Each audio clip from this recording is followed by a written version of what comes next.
সকাল ভালো লাগার মতো একটা সকাল দিয়েই আপনাদের সাথে ব্লগটা শেয়ার করছি। হ্যালো এভরিওয়ান, আসসালামু আলাইকুম। সবাই কেমন আছেন? আশা করছি দেশ এবং দেশের বাইরে যে যেখান থেকে ভিডিওটি দেখছেন সবাই ভালো আছেন, সুস্থ আছেন। আমি লাইফস্টাইল অফ দীপা থেকে দীপা নতুন দিনে নতুন একটা ব্লগে আপনাদের সবাইকে ওয়েলকাম করছি। তো দেখতে পাচ্ছেন আমি আজকে কিন্তু ড্রয়িং রুম থেকে আপনাদের সাথে ভিডিওটা শেয়ার করছি। আজকে খুব ভালো লাগার মতো একটা দিন। আমার ছোট বোন আসবে, আর কম বেশি আমার যে সকল প্রিয় আপুরা আছে তারা কিন্তু সবাই জানে যে আমার ছোট বোনটা কে। তো যাই হোক, এই যে একটু আগে বলছিলাম না যে ভালো লাগার মতো একটা দিন, সারা রাত জেগেছিলাম যাদের জন্য। এমন একটা সময় এসেছে আমি কিন্তু একদম দিব্যি নাক ডেকে ঘুমোচ্ছিলাম। তো আসলে কীরকম এক্সাইটেড ছিলাম আপনাদেরকে হয়তো বলে বোঝাতে পারবো না। আসলে আমাদের সবার প্রিয় বা আমার খুব আদরের ছোটো বোন শিমুল এসেছে আমাদের বাসায়। তো রাত ৩টা থেকে শুরু করে ১-১.৫ ঘন্টা কিন্তু গল্প করেছি। ঠিক যখন আজান পড়েছে তারপর পরই কিন্তু একটু ঘুমিয়ে গিয়েছি। তো যাই হোক, যে যে অবস্থাতে ছিলাম সেই অবস্থাতেই কিন্তু ওয়েলকাম করেছি। তবে সব থেকে মজার যে বিষয়টা হয়েছে, ভেবেছিলাম একটু গরম গরম নাস্তা বানিয়ে খাওয়াবো, চোখ মেলে দেখি প্রায় কিন্তু 7:30টার কাছাকাছি বেজে গেছে। তখন শিমুল আমাকে ফোন দিয়েছে যে আপু আমি চলে আসছি। তো যাই হোক, আসলে খুব বেশি যাদের জন্য ওয়েট করে আছি তারা এমন সময় আসছে যে আমি নাস্তাই বানিয়ে সবাই পাইনি। তো যাই হোক, কী আর করা, ওরা যখন আসছে আমি খুব দ্রুত আম বের করে আমের জুসটা করেছি। দেখছি যে আমের মধ্যে একটু বরফ কিন্তু ওভাবেই আছে। তো যাই হোক, আমের জুসটা ওদেরকে নাস্তা করতে দিয়ে তারপরে আমি টুকিটাকি কাজে লেগে পড়েছি। আর যে কাজটা সবার আগে করেছি, দেখেন তো এখানে কি দেখতে পারছেন। এখানে কিন্তু অনেক বড় একটা রাজহাঁস, আসলে ভিডিওতে আপনারা দেখতে পারছেন কিনা জানি না, বা বুঝতে পারছেন কিনা আমি বুঝতে পারছি না, তবে আমি কিন্তু 2 হাত দিয়ে উঁচু করতে পারছিলাম না। তো এই যে রাজহাঁসটা, এটা কিন্তু শিমুল আমাদের জন্য নিয়ে এসেছে। তো আসলে এই হাঁসটা আমি যখন ধরছিলাম এত বেশি ভালো লাগছিল যে আসলে কি বলবো। এই যে হাঁস, এই হাঁসটা আমার কাছে মনে হচ্ছিল এর দামটা যেন কোটি কোটি টাকা। সত্যি আমার এত বেশি ভালো লাগছিল এই হাঁসটা দেখে। গ্রামের থেকে যখন কোনো মা বোন আসেন আমাদের বাসায় তখন কিন্তু সত্যি এরকম ভালোবাসা নিয়ে আসে। তো শিমুল, তোমাকে অনেক অনেক ভালোবাসা সোনা, তুমি যে আমার জন্য হাঁস নিয়ে এসেছো, হয়তো ওইভাবে করে বলা হয়নি। আর এইদিকে দেখতে পারছেন হাঁসটা কিন্তু আমি ফ্রিজে উঠিয়ে রেখেছি। আর এই যে এখানে ইজান বাবা, এখানে কিন্তু সে সারা ঘর খুঁজে বেড়াচ্ছে কোথায় বিড়ালটা আছে। আর আমার তামিম ওর পিছে পিছে একটু একটু করে ভিডিও করে বেড়াচ্ছে। তো আসলে ও এসেই কিন্তু বিড়ালের পিছনে ছোটাছুটি করছিল। বিড়ালটা কিন্তু ভয়ে খাটের পেছনে পালিয়ে আছে, আমার বেডরুমে আছে, আর ও একদম পুরো বাসা খুঁজে বেড়াচ্ছে।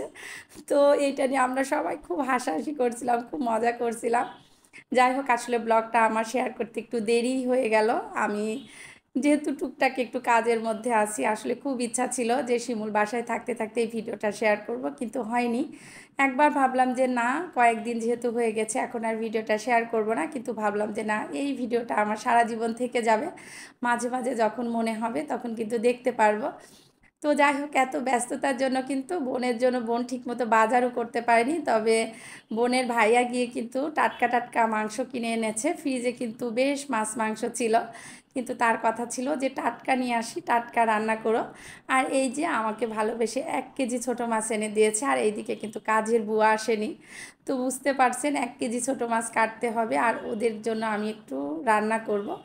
তো আমি যখন এই ভিডিওটা করছিলাম আমার চারপাশে কিন্তু শিমুল দিয়ে, সারিকা দিয়ে, তামিমের বাবা দিয়ে সবাই কিন্তু দাঁড়িয়েছিল। তো যাই হোক, আসলে আজকে যখন ভিডিও করছিলাম তখন মুবিনের বাবা বলছিল যে আজকে খাবার লেট হলেও সমস্যা নাই, কারণ এক ইউটিউবারের বাসায় এসেছে, দেরি করে খাওয়াটা আমাদের অভ্যাস হয়ে গিয়েছে, গরম খাবার তো আর আমাদের হয় না। তো আসলে কি বলবো, খুব বেশি ভালো লাগছিল আর এত বেশি খুশি ছিলাম আমি, কেন যেন কোনো কাজ ঠিক মতো করতে পারছিলাম না।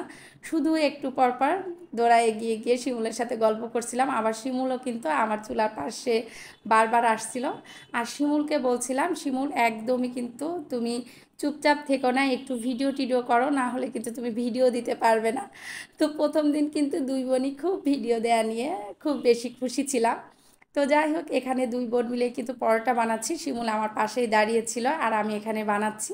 তো যখন পরোটাগুলো বানাচ্ছিলাম তখন শিমুলকে বলছিলাম, শিমুল তুমি আজকে রেসিপি দাও, তোমার হাতের পরোটা যেভাবে ফুলে ওঠে ওভাবে আজকে পরোটা বানাবো। তো শিমুল বলছিল যে না আপু তুমি তোমার মতো বানাও। তো যাই হোক দুই বোন গল্প করছিলাম আর এখানে পরোটা বানাচ্ছিলাম। তো আসলে এই পরোটাটার ভিডিওটা যখন শেয়ার করছি তখন কিন্তু শিমুলের কথা খুব বেশি মনে হচ্ছিল আর মনে হচ্ছিল এভাবেই যদি মাঝে মাঝে দেখা হতো থাকতে পারতাম একসাথে। তো আসলে কি বলবো, যাই হোক। তো এখানে আমি কিন্তু আগে পরোটাটা ভেজে নিয়েছি, পরোটাটা একটু ভেজে নিয়ে সব কিছু রেডি করে চটজলদি এখানে একটু মুরগি রান্না করব। মুরগিটা রান্না করার জন্য এখানে একটু পেঁয়াজটা হালকা একটু ভেজে নিয়েছি, এখন সব ধরনের মশলাগুলো এখানে দিয়ে দিচ্ছি। আর আমি কিন্তু সব সময় যে জিনিসটা করি একদম টাটকা মশলাটা ব্লেন্ড করে দিই। তো যার জন্য আর কি আমার কাছে ভালো লাগে, আমার কাছে মনে হয় যে কোনো মশলা যদি খুব বেশি দিন ফ্রিজে রাখা যায় সেই মশলার কিন্তু স্বাদ গন্ধটা কিন্তু একটু নষ্ট হয়ে যায়। তো আসলে খুব তাড়াতাড়ি করে কিন্তু এখানে মুরগিটা ভুনা করছি আর সকালে পরোটা দিয়ে মুরগি দিয়ে একটু পায়েস যেহেতু রান্না করেছি আর একটু মিষ্টিও আছে।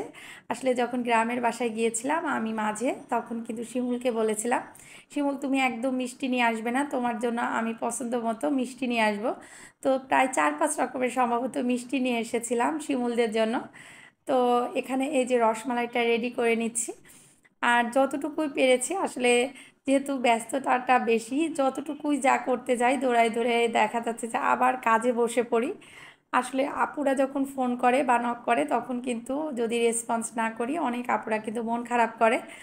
তো যাই হোক, কাজের ফাঁকে ফাঁকে কিন্তু বোনকেও সময় দিচ্ছে আর এখানে এই যে নাস্তাটা মোটামুটি রেডি করে নিচ্ছি। আর এই নাস্তাটা যখন রেডি করেছিলাম তখন মনে হচ্ছিল যে সবাই মিলে টেবিলে বসে একটু নাস্তা করব, গল্প করব।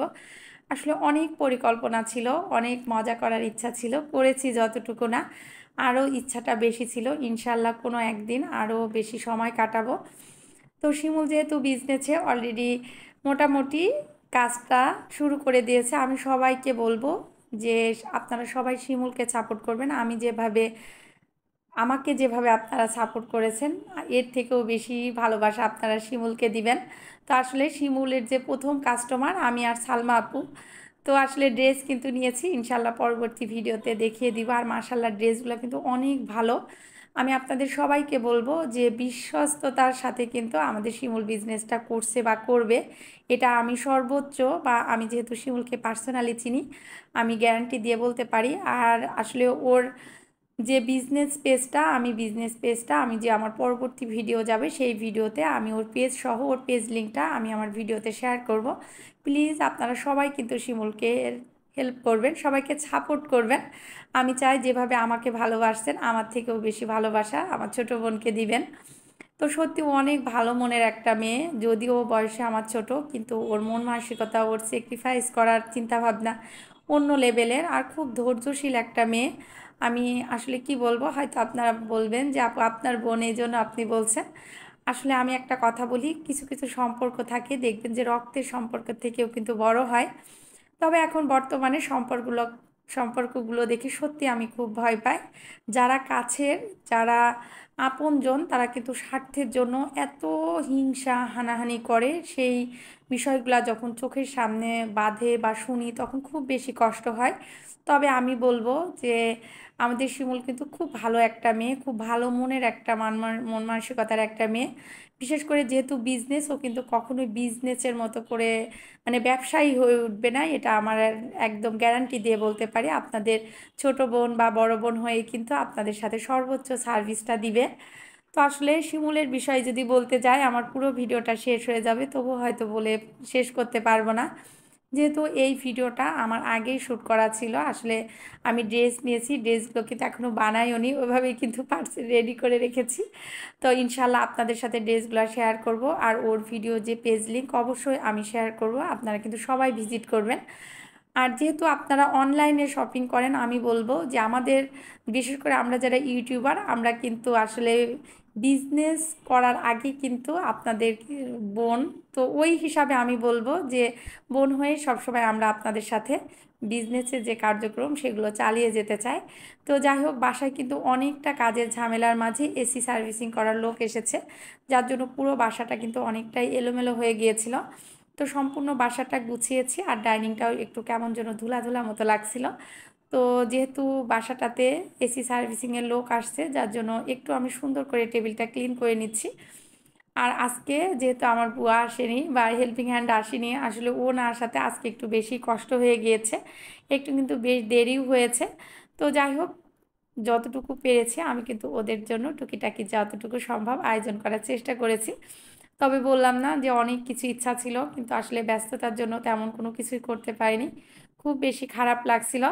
আর প্রথমে যে আপনাদের সাথে শেয়ার করলাম যে শিমুল রাজহাঁস এনেছে, শুধু কিন্তু রাজহাঁসই আনেনি, আরও অনেক কিছু এনেছে, আন্টি দিয়েছে, সেগুলো পরবর্তী ভিডিওতে ইনশাল্লাহ আপনাদের সাথে শেয়ার করব।